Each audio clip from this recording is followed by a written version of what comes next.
भोलेनाथ और माता पार्वती का संवाद। भक्तगणों, शिव पार्वती जी द्वारा श्री रामचरित्र का गुणगान। शिव पार्वती जी कैलाश में बटवृक्ष के नीचे बैठे हुए हैं। माँ बाबा के वामांग में विराजमान है। बाबा ने पूछा, आप क्यों आई है? क्या आप कुछ पूछना चाहती हैं? माँ ने कहा, प्रभु, आप विश्व के नाथ है, आप मेरे भी नाथ है, आप सर्वज्ञ है, समस्त गुणों के धाम। प्रभु, आप एक बात बताइए, क्या कभी कल्पवृक्ष के नीचे रहने वाला दरिद्र हो सकता है? नहीं ना। तो आपके चरणों की दासी होकर भी मेरा भ्रम समाप्त क्यों नहीं हो पा रहा है? शंकर जी ने पूछा, आपको भ्रम है? माँ बोली, यह पिछले जन्म का है जो अभी तक समाप्त नहीं हुआ। शंकर जी बोले, मैं आपका भ्रम कैसे समाप्त करूंगा? मैया बोली, आप ही के पास उपाय है। कही रघुनाथ कथा विधि नाना। शंकर जी ने पूछा, आपको क्या भ्रम है? माँ बोली, जो संत लोग कहते हैं राम की ब्रह्म है, राम ही ब्रह्म है, शेष सरस्वती वेद पुराण सब राम जी की महिमा का गुणगान करते हैं। आपको मैं देखती हूँ, आप दिन रात बैठकर राम नाम जपते हैं। क्या यह अयोध्या में जन्मे राम जी है या कोई और राम जी है? आप कहते हैं कि राम जी ब्रह्म है, तो ब्रह्म का जन्म तो नहीं होता। यह एक राजा के पुत्र कैसे बन गए?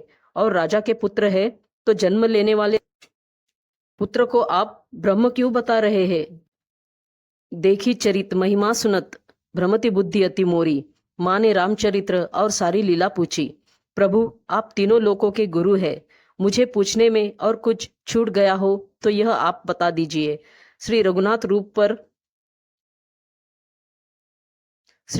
रूप उर आवा, परमानंद अमित सुख पावा। हृदय में राम जी का दर्शन हुआ और भगवान शंकर दो दंड के लिए ध्यान में चले गए। माँ हाथ जोड़कर बैठी रही। बाबा सभी सुख को सुख प्रदान करने के लिए ध्यान से बाहर आए और भगवान शिव पार्वती जी के सामने कथा प्रारंभ करने से पहले मंगलाचरण किया। भगवान शिव पार्वती मैया को धन्यवाद दिया। मैया ने कहा, आप मुझे क्यों धन्यवाद दे रहे हैं? बाबा बोले, आज तक ऐसा उपकार मुझ पर किसी ने नहीं किया। मैया ने पूछा, मैंने कौन सा उपकार किया? पूछे हूँ रघुपति कथा प्रसंगा, सकल लोक जग पावनी गंगा। आपने जो पूछा है यह राम जी की कथा गंगा के समान है। बाबा कहते हैं, जो मनुष्य भगवान श्री राम का चिंतन मनन और गुणगान नहीं करता है वह व्यक्ति पशु के समान है। आपने जो भी पूछा है सब मोहवश पूछा है, परंतु मुझे आपकी बात अच्छी नहीं लगी। आपने यह कह दिया राम जी कोई और है। यह बात कौन करता है?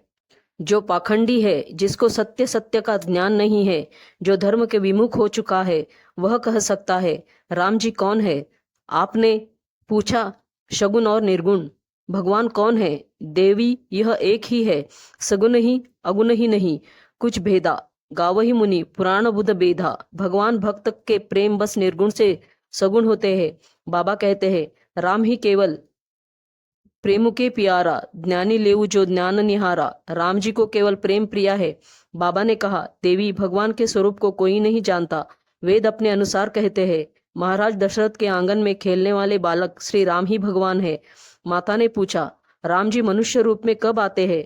बाबा बोले, जब जब धर्म की हानि होती है तो राक्षसों के संहार के लिए भगवान जन्म लेते हैं। बाबा ने माता को भगवान श्री राम जन्म के 5 कारण सुनाए। शिव पार्वती द्वारा श्री रामचरित्र का गुणगान किया गया है। माँ बाबा के साथ बैठकर श्री राम की महिमा और उनके स्वरूप के बारे में बातचीत की गई है। इसके अलावा बाबा ने माता से राम जी के जन्म के 5 कारणों के बारे में बताया है।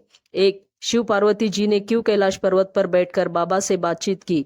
उत्तर, शिव पार्वती जी के कैलाश पर्वत पर बैठकर बाबा से श्री राम के चरित्र और गुणगान के बारे में चर्चा की थी। 2. माँ ने क्यों बाबा से पूछा कि क्या कल्पवृक्ष के नीचे रहने वाला दरिद्र हो सकता है? उत्तर, माँ ने इस सवाल के माध्यम से अपने भ्रम को समझाने का प्रयास किया, क्योंकि वह चाहती थी कि उसका भ्रम समाप्त हो जाए। 3. माँ ने बाबा से श्री राम के ब्रह्म होने के संदर्भ में क्या पूछा? उत्तर, माँ ने पूछा कि क्या राम जी ब्रह्म है और कैसे उनका जन्म नहीं हो सकता, जैसे कि मानव राजा के पुत्र का होता है। 4. बाबा ने माता को भगवान श्री राम के जन्म के 5 कारण क्यों सुनाए? उत्तर, बाबा ने माता को भगवान श्री राम के जन्म के 5 कारण बताए, जिनके धर्म की हानि राक्षसों के संहार के लिए उनका जन्म शामिल था। बाबा ने माता से क्या कहा कि राम जी को केवल प्रेम प्रिया है? उत्तर, बाबा ने कहा कि राम जी को केवल प्रेम प्रिया है और उनके भक्त के प्रेम से वे सगुण स्वरूप में प्रतिष्ठित होते हैं। और जब जब धर्म की हानि होती है तब प्रभु कोई ना कोई अवतार लेकर इस धरती पर आ ही जाते हैं और अधर्म का नाश करते हैं। जय श्री राम। नारायण नारायण।